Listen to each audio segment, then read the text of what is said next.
بسم الله الرحمن الرحيم. Living the Quran through the Living Quran, an audio-visual translation of Tafsir al-Nur of Sheikh Mohsen Qaraati, translated by Salim Bimji and edited by Arif Huda. Audio version read out by the translator. In this 22-part series, we will be reviewing chapter 58 of the Noble Quran, Surah al-Mujadilah, the Pleading Woman. Consultative Fees. O you who believe, when you intend to consult the messenger in private, offer something in alms to him before your consultation. That is better for you and pure. Yet if you do not find the means to do so, then Allah is surely all forgiving, all compassionate. Thinking points. A group of people, specifically the rich, would constantly come to the Prophet Muhammad and badger him. They would seek to have private counsel with him, and they engaged in actions which caused consternation to others.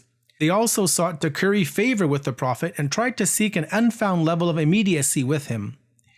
It was at this point that the verse under review was revealed, showing them how they should carry themselves. Takeaway messages.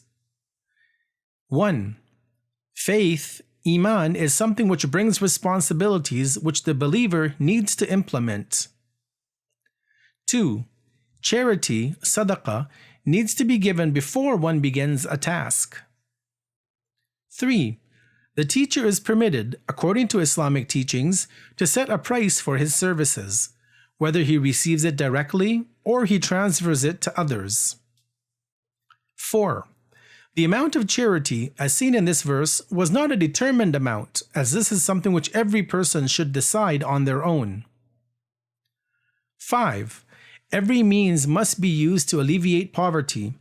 One of the conditions which was in place in order to have a special meeting with the Prophet was that the person must pay some alms to the poor.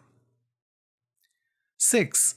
When it comes to choosing between money and the Prophet, the level of faith and interest of the people is shown. 7. Charity, laws, and social restrictions bring many benefits to the individual and to the society.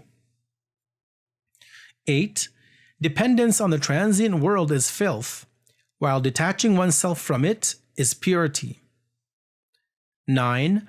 Charity is a type of purifier, as in this verse under review, Allah used the word athar, or more pure, and just as He has said in another part of the Quran in chapter number 9, Surah At-Tawbah, verse 103, take alms, prescribed or voluntary, out of their wealth, so that you, O Messenger, may thereby cleanse them and cause them to grow in purity and sincerity, and pray for them. Indeed, your prayer is a source of comfort for them. Allah is all-hearing, all-knowing. 10. In the rules and regulations of Islam, there are no dead ends. 11. The legislator must respect all people when it comes to laying down the laws. 12. The poor should not feel inferior because of their inability to give alms, because they are subject to the divine mercy. 13. Islam has never rejected anyone because of their poverty, and has not deprived them of divine blessings. We will continue in our next installment when we review verse number 13.